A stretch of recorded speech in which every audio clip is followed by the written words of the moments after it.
Don't ever underestimate the impact of one person sharing about Jesus to one other person. So here's the story. I asked in the first service how many knew this name. No hand went up. I didn't ask in the second because I realized nobody's going to know second or third service. But the name Edward Kimball. Let me put the picture of Edward Kimball on the screens for you. Edward Kimball lived in the 1800s. Nobody's ever heard of him. He was a shoe salesman in Boston. And Edward Kimball got saved in the mid-1800s and then realized he needed to be sharing his faith with other people. And he taught a Sunday school class at his church in Boston. And there was a young man that he had a heart for in this class, a 16-year-old boy, who also worked at the same shoe store where Edward Kimball worked. And so one day, Edward Kimball got up the nerve to share Christ with one of his young co-workers at this shoe store, 16-year-old boy who accepted Christ as his Lord and Savior when Edward shared the gospel with him. And that young boy grew up to have a wonderful ministry. His name was D.L. Moody. D.L. Moody, it is believed, shared the gospel with more than 1 million people in his lifetime. The year he accepted Christ was 1858 when Edward Kimball shared the gospel with him.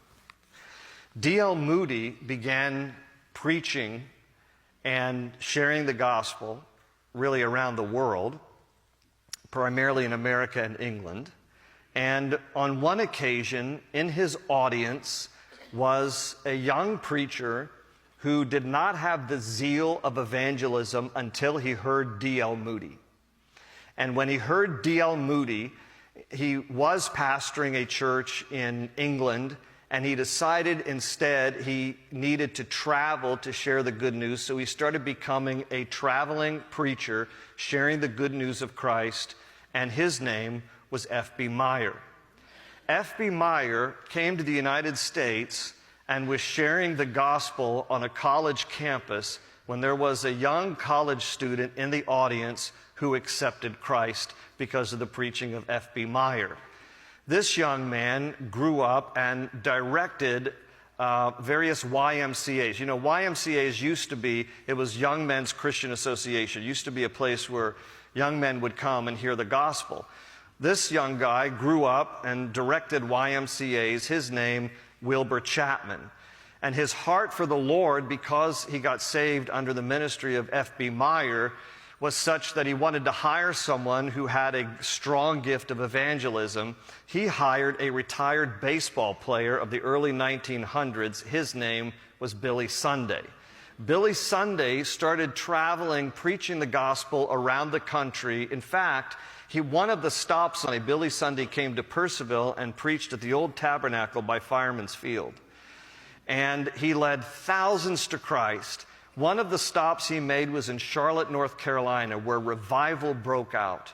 Revival was so great in Charlotte, North Carolina, that after Billy Sunday left because he had other engagements, the businessmen of Charlotte decided to bring in another evangelist. On the heels of the revival started by Billy Sunday, the next evangelist brought into Charlotte was Mordecai Ham.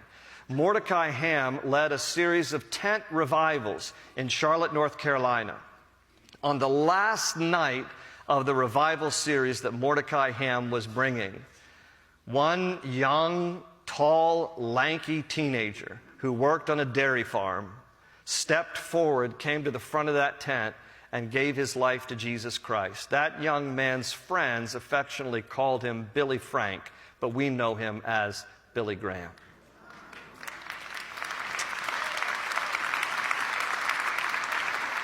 In over 55 years of ministry, Billy Graham preached the gospel message in person to more than 215 million people across more than 185 countries. And through television and media, he shared the gospel with more than 2 billion people in the world.